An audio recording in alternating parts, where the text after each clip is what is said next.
How many members would your gym need if each one paid you $432 a month? Now, I can hear social media. No one will pay that. No one will pay that. Kelly, do you think a gym can earn $200, $300, or even $400 per member per month? Easily. Absolutely. Will you tell us how you did it? Yeah. So we increased our rates last year. So we increased our rates by $10 per member, which is not a significant amount for each client. And that gave us an additional $1,200 or $1,000 a month. We added kids classes to our schedule. We added personal training, and we're starting now to incorporate some small group personal training into our weekly schedules. Okay, so you've got a whole bunch of cool stuff there. Rate increase, kids classes, personal training.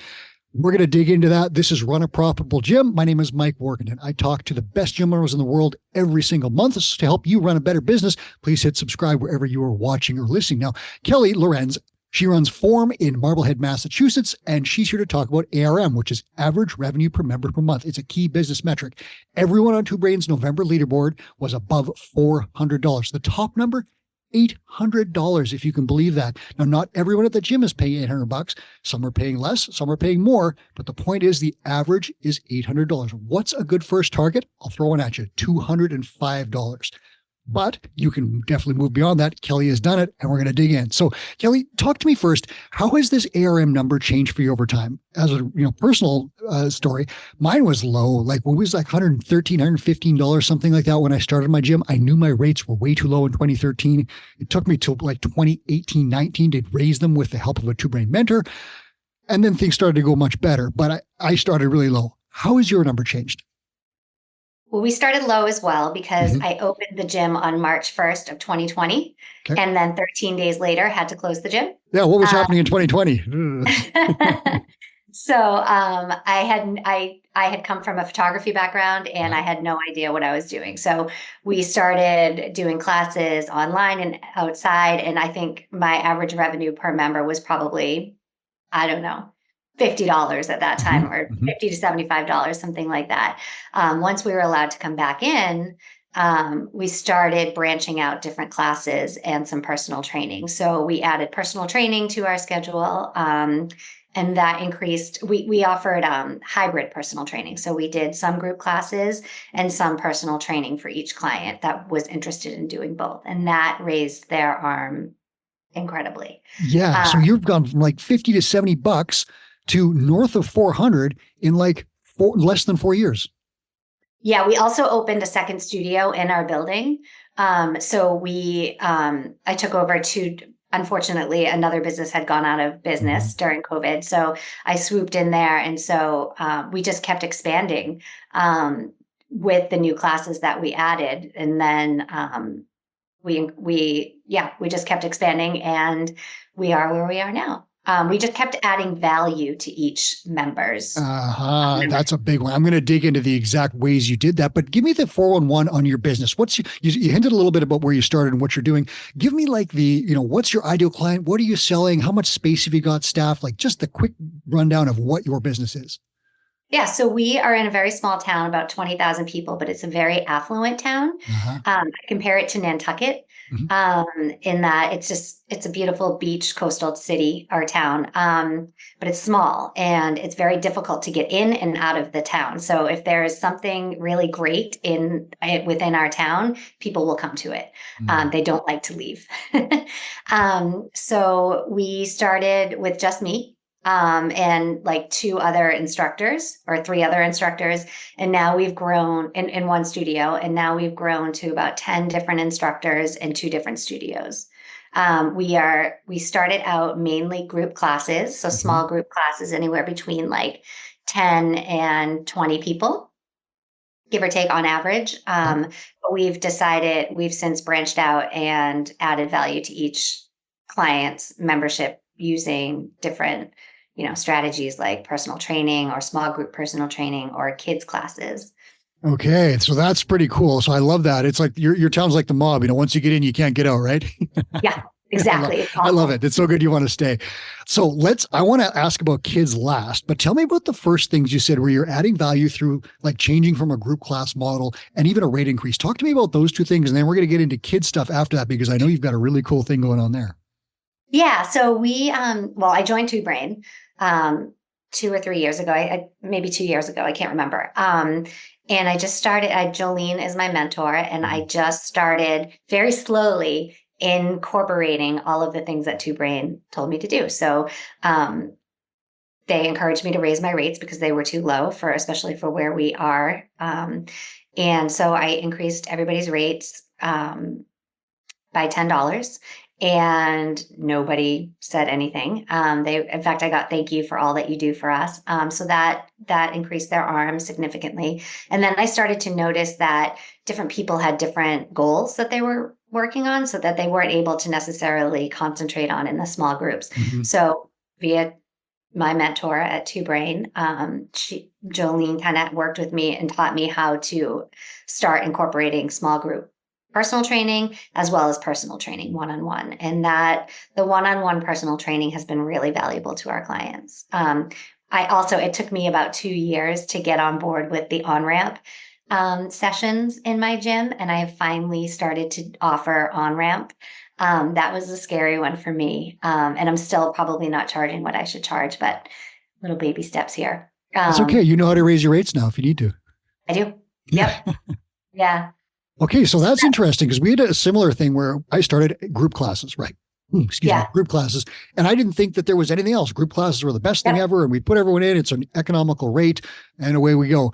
And I didn't realize, first of all, that I was hurting my business because I wasn't taking it enough per person. Got into financial trouble, had to call Two Brain. But on the other end of it, I also didn't realize that my clients would have probably got better results if I had said, hey, you can book a personal training to work on this thing that you want. Or maybe you don't want group classes. You would just like personal training, so we can focus 100% on you. When we started adding that, average revenue per member went up. And this is not uncommon. I've talked to so many gym owners. The second they start adding specialized services, they realize many of their clients actually want that. And then additional people outside in the community really want that, and maybe just that, or a combination of group and personal training. So that must have been your experience, I'm guessing. And did you see, when you start adding this stuff in, you said the average revenue per member number started to move quickly? Yeah. Yeah. It started to increase significantly. And that was really cool. Yeah. It's hard to ask for such a lot of money. And so I'm trying to get my brain around like recognizing that we actually have a lot of value to offer our clients. And so it's just kind of like a mind game, really. I recorded a show about this yesterday, and it was another person on a leaderboard, and her name was Michaela Munsterman. And she said, I asked her the same question. She gave me a really cool exercise, and gym owners, check this out. She said, if you're worried about your value, write down everything you do, and actually write down the service you provide and everything that you do and all the effort that you put in, and then look at it and ask yourself, is it really worth $100? And if you do that, you're probably going to look at, isn't that cool? I thought it was such a cool way to frame it. And she said, when I looked at that, I realized I was undercharging. I was hurting myself. I was hurting my staff. I was hurting my clients, essentially, because, I was underpricing everything. It wasn't the right thing to do. So that's a cool exercise. Write down what you do and the value that you deliver, and then ask yourself if the rate that you charge is right. And in many cases, it isn't, because gym owners are very prone to undercharging, not overcharging. I want to know about kids programs. So this is like adding personal training, in an individual semi-private stuff that works so well. And we've known that. I've talked to so many gym owners. Talk to me about kids programs, because this is an obvious one, but not a lot of gym owners do really well with it. Yeah. So this is, I come from a teaching background. So a bazillion years ago, I was an elementary school teacher. And so kids have always been my passion. And when we went through the pandemic, I needed extra income. And so, families were allowed to hang out with each other, but no one else, right? So we created a group called Mini Roadrunners, where mothers or caretakers and children, so mothers and daughters basically, could go running outside with us. So we did like a loop around town and generated business through that, as well as getting kids moving during the pandemic. So through that, we had a lot of contacts. A lot of our parents or a lot of our members have kids. And so with the affinity marketing, right, that Two Brain encourages us to do, we go to our clients and say, who else in your family can benefit from this? Who else do you know that can benefit from moving their bodies regularly?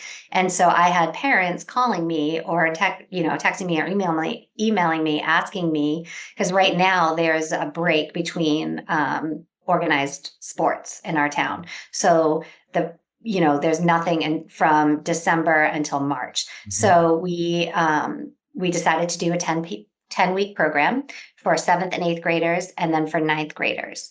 And we charged $408 for the 10 weeks. They come twice a week, and that just skyrocketed our arm at that point. Wow. So that's an interesting one, because at every gym, there are parents. Those parents have kids, and those kids always need something to do. And parents are always looking for great activities and ways to get their kids off the Xbox and moving, right? It's true in every single gym, yet many gyms, and we saw this in our state of the industry data, many gyms don't make a huge dent in kids programs, even though they're such a home run and they're right there in front of you. So you said, I'm just going to try and recap this for listeners.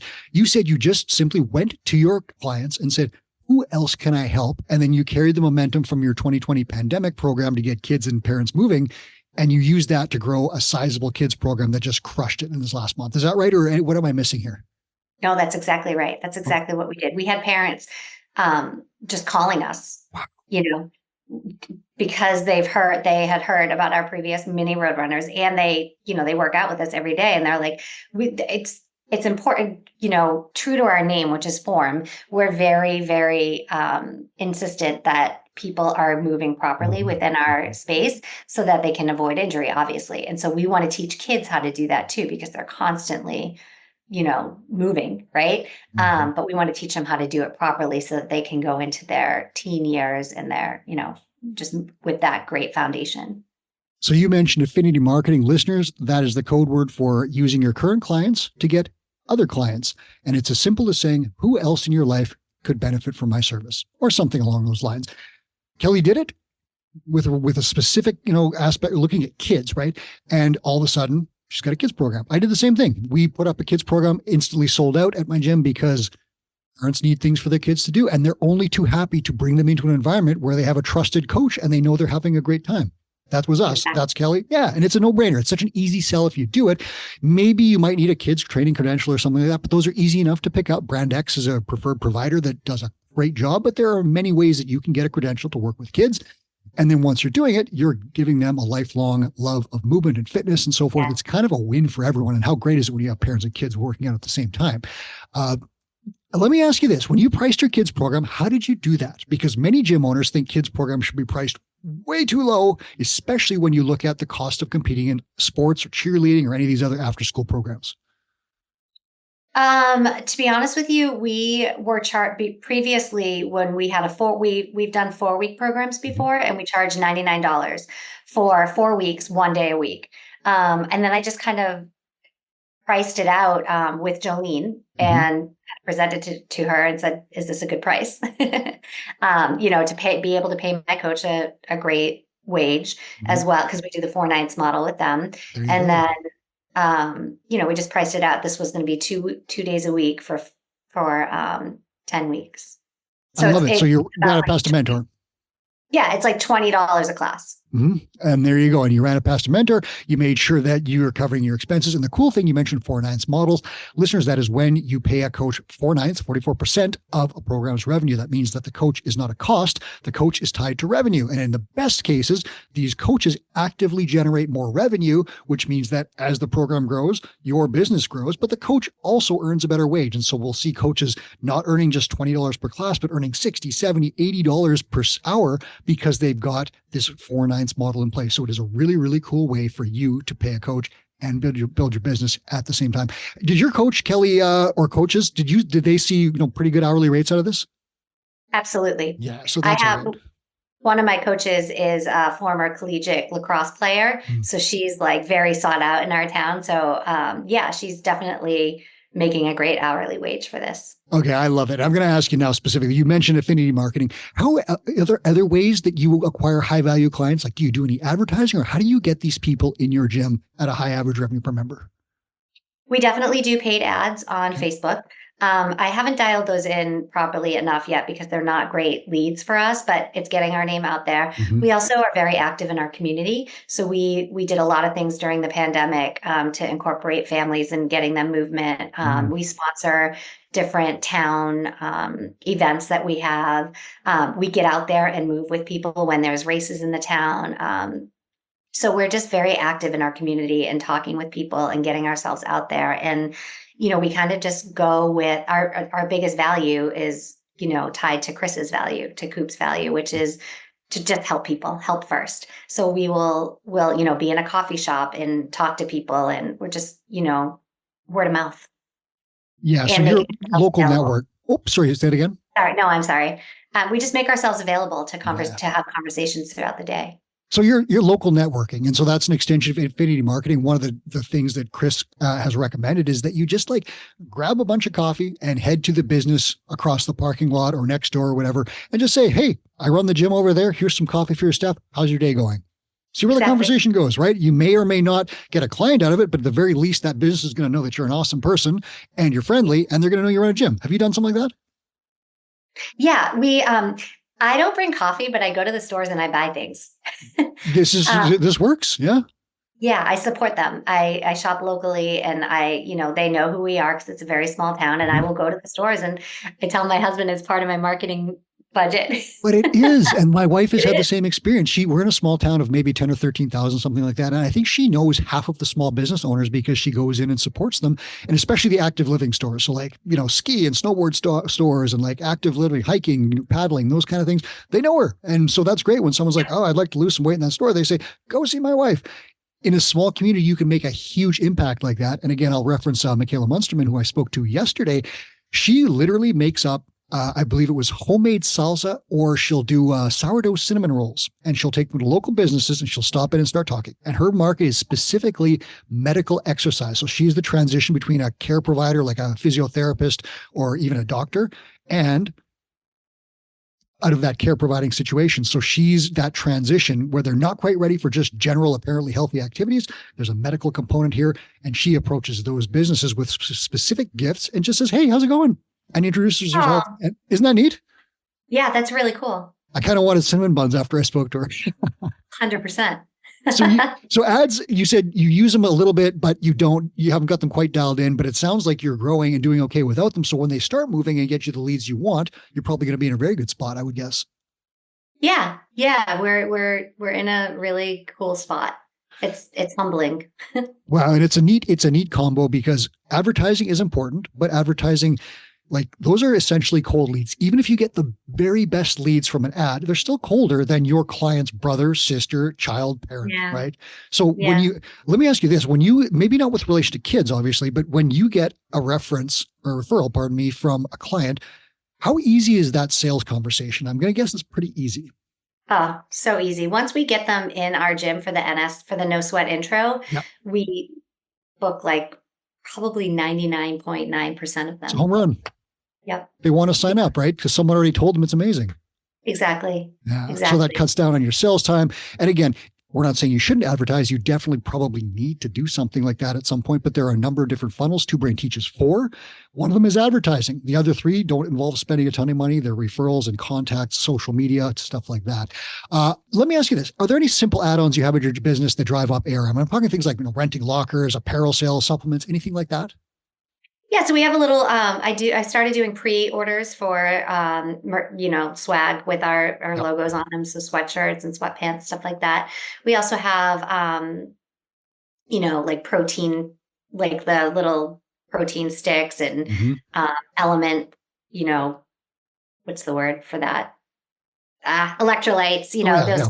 kind of things. Little add-ons like that, but no. And we just had a call in Tinker yesterday about this and people selling protein powder. We're not a CrossFit gym, and we don't have a bunch of dudes in there, crushing their protein powder every day. Right. So I'm trying to figure out how to increase that a little bit more. But we do like a little retail area where we sell local things from local stores, that kind of stuff. Ooh, what a great way to build a connection, right? Hey, can I sell some of your soap in my store or something like that, right?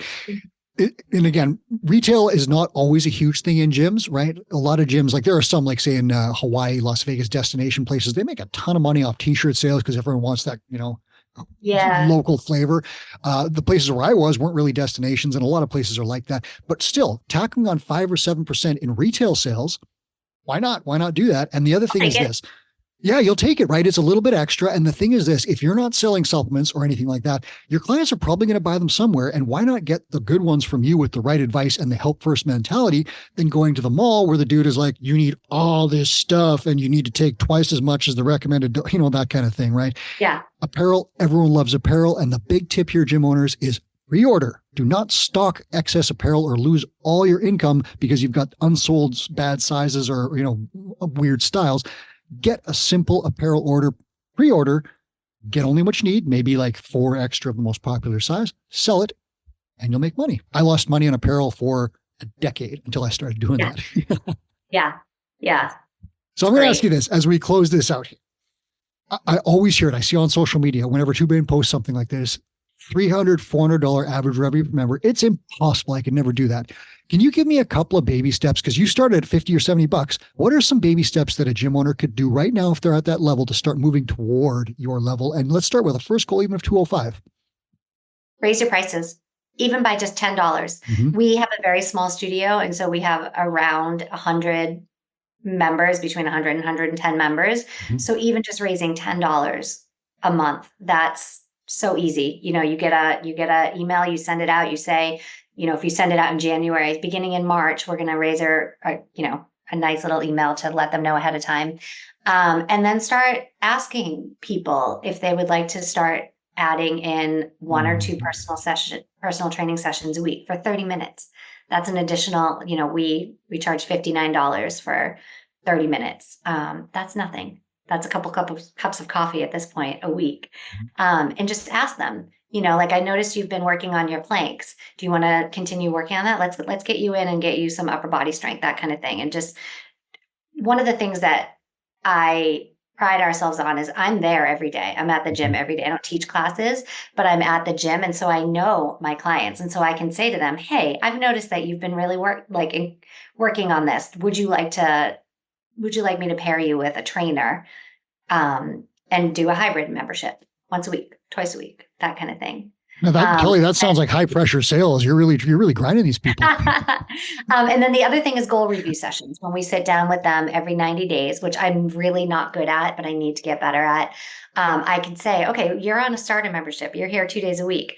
Why are you not here 3 days a week? I notice that this is a priority for you, that kind of thing. Just a conversation. These are simple tactics, right? Very simple tactics, and they work if you do them. And you mentioned 90-day goal review sessions. Two Brain recommends that you meet with clients every 90 days and just ask them how things are going. And it's a great opportunity to just, retain them by saying, hi, I love you, and, take a picture and, celebrate their successes, remind them of their successes. But it's also a great way to say, if you want to move faster, we can do personal training and nutrition, or whatever your service package is, and you can move them up that chain. And it's not by selling or gouging, it's by helping them achieve a goal faster. And like I said, it's, Kelly's doing high pressure sales by saying, would you like some help with your planks so that you can be stronger faster? Well, yeah. Okay. The session, right? It's pretty easy. So that's one thing. Rate increases are another one. All that increase goes to your bottom line. And again, where inflation is crazy right now, this is a thing that business owners do have to think about. But I'll tell you this, it's best to do it with the help of a mentor. Two Brain has an exact plan. It's been tested, the language, the email, everything you do, and the support from mentor. It's all there. And all you have to do is follow the plan. And we even have percentages of calculations to help you figure out what you need to do to make your business profitable and how to do it properly. Because in some cases, if a gym is really low, they have to come up to, a couple of steps. And we're not just going to add in $100 rate increase, but an annual increase can be a really good thing, especially as prices rise. You said your clients, when you did that, Kelly, no pushback. None. Nope. No pushback. And that was a $10 increase. Do you do it every year? No. And what I was going to say is, I will say that if I followed the Two Brain methodology, if I had more courage and follow the Two Brain methodology, like word for word, and actually implemented it all, my bottom line would just skyrocket. It's taking me a little while to get there. That's okay. But yeah. That's only one of the things you can do to increase ARM, and you're finding other ways to do it. Eventually you'll circle back and maybe it'll be the right time. But right now, like rushing a kids program sounds like a pretty great way to raise ARM and just sell a little bit extra to a family. Yeah. Thank you. Yeah. So you mentioned two ways that you increase ARM. It's with that rate increase or with hybrid programs where you're tacking something else onto a package, meaning like maybe nutrition services, maybe it's a personal training session, or maybe it's like a semi-private, something like that. Anything else that you think a novice gym owner might want to consider, or are those the two big ones? I think those are the two big ones. Let's leave it there then. That's perfect. With your clients. Checking in with your clients, I think, is an extra added value that corporate gyms don't necessarily have. If you do it, you will retain more members and your revenue will go up. That's proven in Two Brain data. It happens. I think the average is like something like 30% of members upgrade by about 30% in those goal reviews. I believe that's the stat. Have you seen something like that? Yeah. Almost every goal review session, somebody increases something. And even if they don't buy anything, they're going to see your face and you're going to solve problems and they're going to stay longer. Has your retention increased from those as well? Absolutely. Yeah. Absolutely. So this is a no-brainer. Gym owners, you take one thing from this show, consider making sure your rates are lined up with your value that you're delivering, and do goal review sessions. Kelly, thanks so much for being here today. I really appreciate it. I can't wait to see what you do next. Thank you. Thank you so much for having me. It's such an honor. You're very welcome. Are you done at 2 locations or are you going more? I'm done. Okay, that's good. So you maximize these and away you go. I love it. Yeah, I'm old. I need to start slowing down. I don't know. It looks like you're only getting started to me, but in any case, we'll catch up with you soon. That was Kelly Lorenz. This is Run a Profitable Gym. Thanks for watching and listening. Please hit subscribe on your way out.